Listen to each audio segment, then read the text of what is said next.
A mensagem chegou por acidente. Helena estava em uma reunião quando o telefone de Júlia vibrou sobre a mesa do café, a tela acesa mostrando um texto do grupo familiar que ela não sabia que existia. Todos confirmados para amanhã às 15 horas no escritório do Dr. Mendes. Leitura do testamento. O nome dela não estava na lista de destinatários. Helena pegou o telefone com dedos trêmulos, releu a mensagem 3 vezes, esperando ter entendido errado. Não havia engano. Seu irmão Roberto, sua irmã Júlia, até o primo Marcelo, que mal visitava o pai nos últimos anos. Todos estariam lá. Todos, menos ela. O pai havia morrido há 2 semanas. Um derrame silencioso durante a madrugada, e Helena fora a última a saber, recebendo um telefonema frio de Roberto na manhã seguinte ao velório. Já enterramos. Achamos melhor não te incomodar. Você mora longe. A voz dele tinha aquela dureza familiar, aquele tom que transformava explicações em acusações.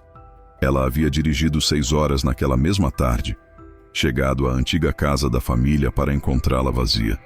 As cortinas fechadas, um silêncio que parecia ensaiado. Agora, segurando o telefone de Júlia enquanto sua irmã estava no banheiro, Helena entendeu que a exclusão não fora um lapso. Era um plano. Tirou uma foto da mensagem, devolveu o aparelho ao lugar exato e tomou uma decisão que mudaria tudo. Antes de continuar, um pedido rápido. Se você gosta de histórias como esta, inscreva-se no canal. Isso me ajuda a trazer mais relatos como esse para você.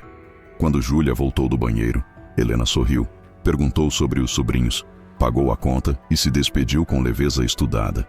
Mas enquanto caminhava para o carro, sua mente já traçava o caminho de volta à casa do pai. Se não a queriam na leitura oficial do testamento, ela faria a sua própria investigação, nos lugares onde a verdade sempre se escondia melhor que em documentos oficiais. A relação com o pai nunca fora simples, mas nos últimos anos havia se transformado em algo diferente. Algo que Roberto e Júlia pareciam ressentir profundamente. Ele havia começado a ligar para Helena. Conversas longas sobre a infância dela, pedidos de desculpa velados por ausências antigas, menções a consertar erros e fazer justiça. A última vez que se falaram, 3 semanas antes da morte, ele dissera algo que agora ecoava com peso sinistro. Estou organizando tudo, filha. Você vai entender que sempre pensei em você, mesmo quando não parecia.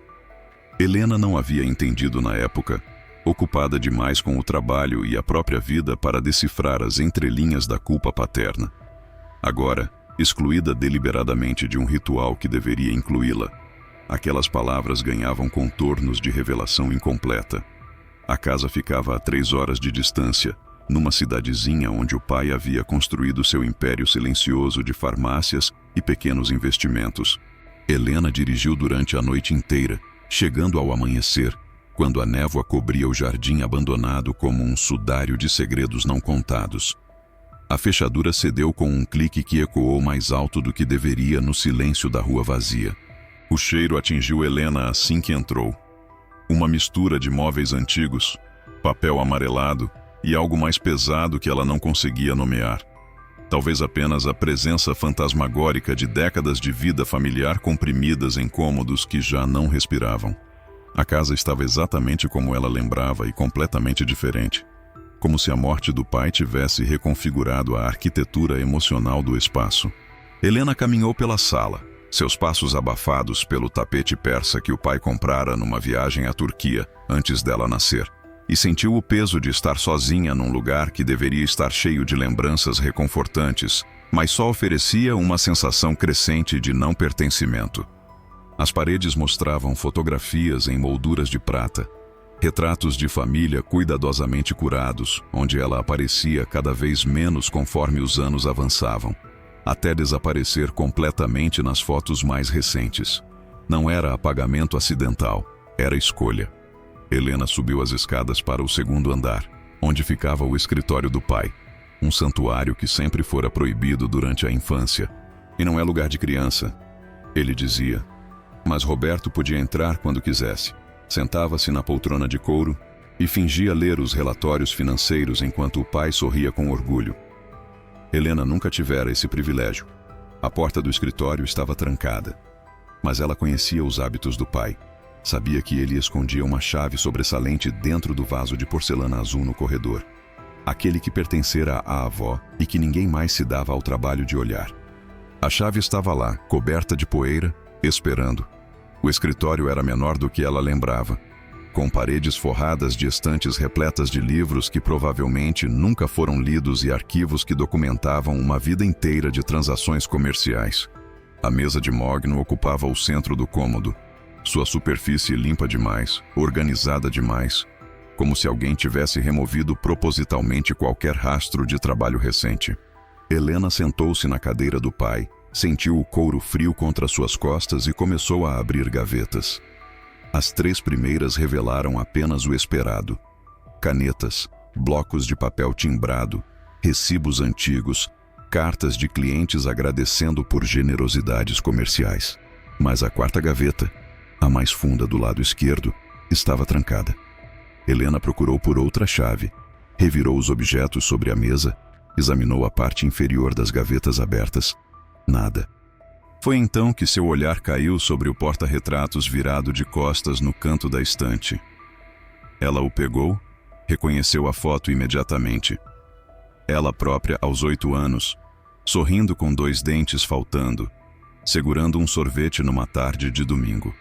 Por que estava virado? Helena abriu o suporte traseiro e uma pequena chave de latão caiu em sua mão. A gaveta trancada abriu com um suspiro quase humano, revelando uma pasta de couro marrom, marcada apenas com as iniciais H. Sparks, Helena Silveira. Dentro, documentos organizados cronologicamente contavam uma história que ela não conhecia.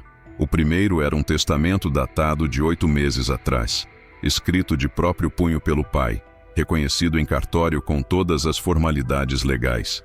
Helena leu em voz alta, sua própria voz estranha no silêncio.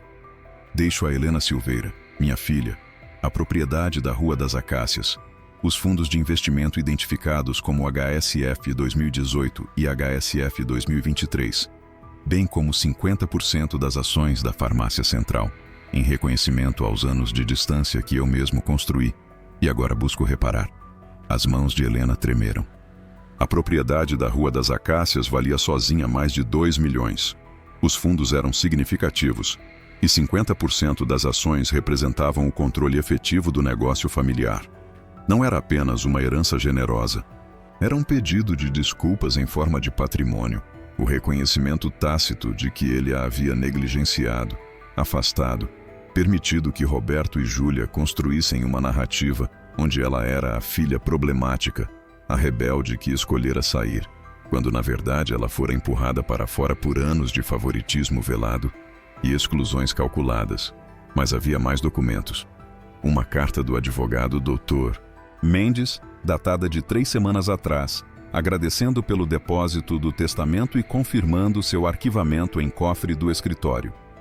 E então, grampeado a essa carta, algo que fez o sangue de Helena gelar, uma cópia de outro testamento, este datado de 5 dias após a morte do pai. Impossível. Helena leu com atenção crescente. Este segundo documento revogava completamente o anterior. Redistribuía os bens de forma que ela recebia apenas uma quantia simbólica, R$10.000, enquanto Roberto ficava com a Farmácia Central e Júlia com a propriedade da Rua das Acácias. A assinatura parecia do pai, mas havia algo errado nela. Um tremor nas letras que não combinava com a firmeza da escrita no testamento anterior. Mais importante, a data. Como pode um morto assinar um testamento 5 dias depois de morrer? Helena fotografou todos os documentos com o celular, as mãos trêmulas mas metódicas, certificando-se de capturar cada detalhe, cada número, cada assinatura.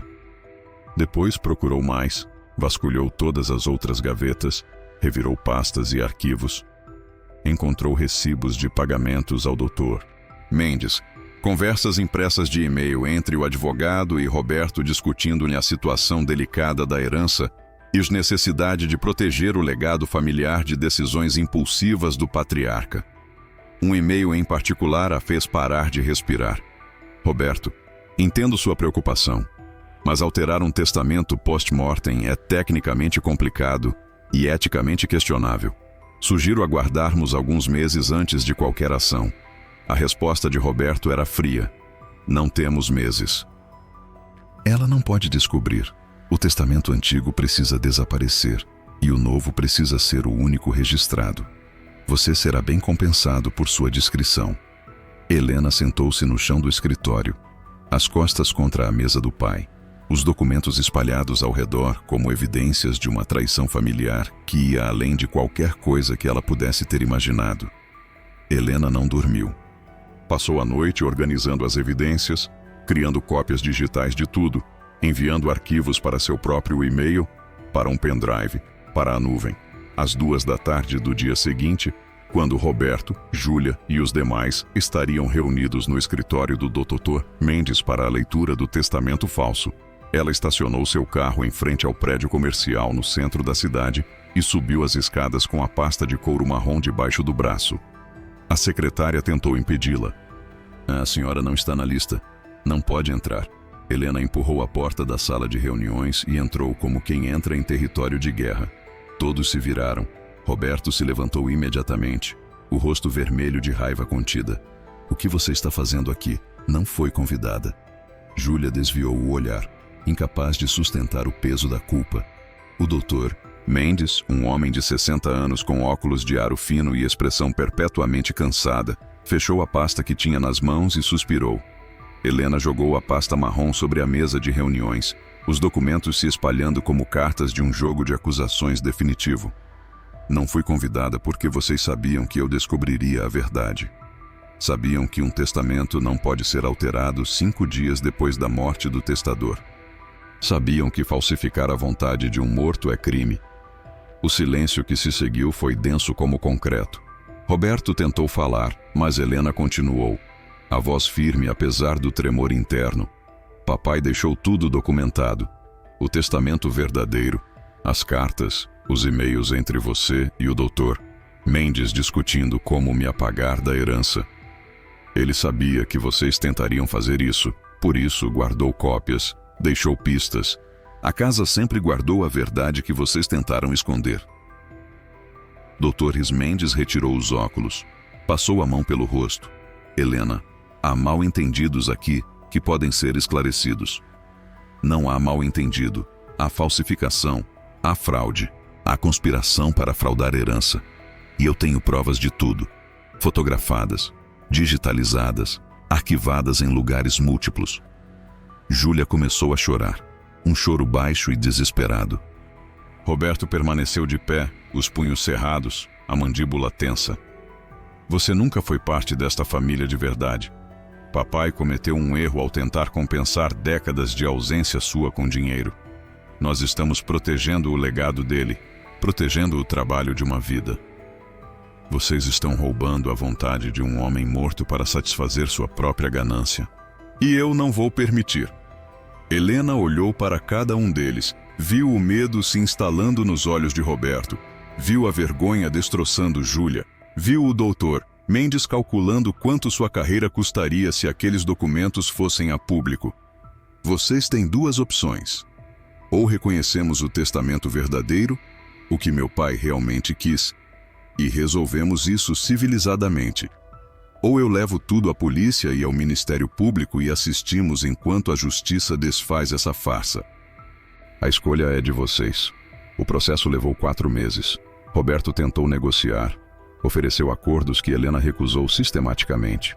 Júlia rompeu com o irmão, admitiu sua participação, mas alegou ter sido manipulada, o que era parcialmente verdade.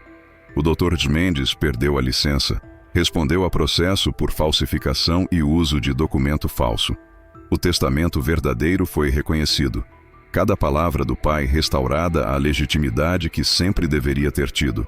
Helena não voltou à casa da família por meses, não até que tudo estivesse finalizado.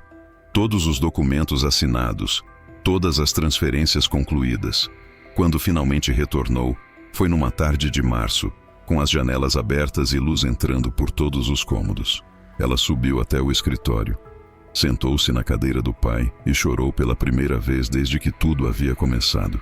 Chorou pelo pai que tentara consertar erros tarde demais. Pela família que escolhera ganância em vez de integridade, por si mesma e pelos anos de exclusão que finalmente faziam sentido dentro de uma narrativa maior de ressentimento e inveja. A casa guardara os segredos como o pai pretendera, esperando que alguém tivesse coragem suficiente para procurá-los. Helena havia sido essa pessoa, não porque queria a herança, mas porque precisava da verdade. E a verdade, descobriu ela, era que seu pai a amara à sua maneira falha e tardia. Amara o suficiente para documentar seu arrependimento e proteger sua vontade mesmo depois de morto. Ela vendeu a farmácia central, doou metade do valor para instituições de caridade, usou o resto para recomeçar em outro estado. A propriedade da Rua das Acácias transformou-se em um centro comunitário. Não voltou a falar com Roberto. Júlia ligava ocasionalmente, tentativas de reconciliação que Helena ouvia com educação, mas sem abertura real. Algumas traições, ela aprendera, não podem ser desfeitas com desculpas. A última vez que visitou a casa antes de vendê-la, Helena deixou uma carta no escritório do pai, sobre a mesa de Mogno. Obrigada por me ensinar que a verdade sempre encontra um caminho, mesmo quando todos conspiram para enterrá-la. Obrigada por confiar que eu seria forte o suficiente para buscá-la. Descanse em paz agora, sabendo que sua vontade foi respeitada. Ela trancou a porta pela última vez, deixou a chave com a imobiliária e seguiu em frente, carregando não a amargura do que perdeu, mas a dignidade do que recuperou. Se você gostou dessa história, se inscreva no canal A Casa Sabe. Gratidão por assistir até o fim.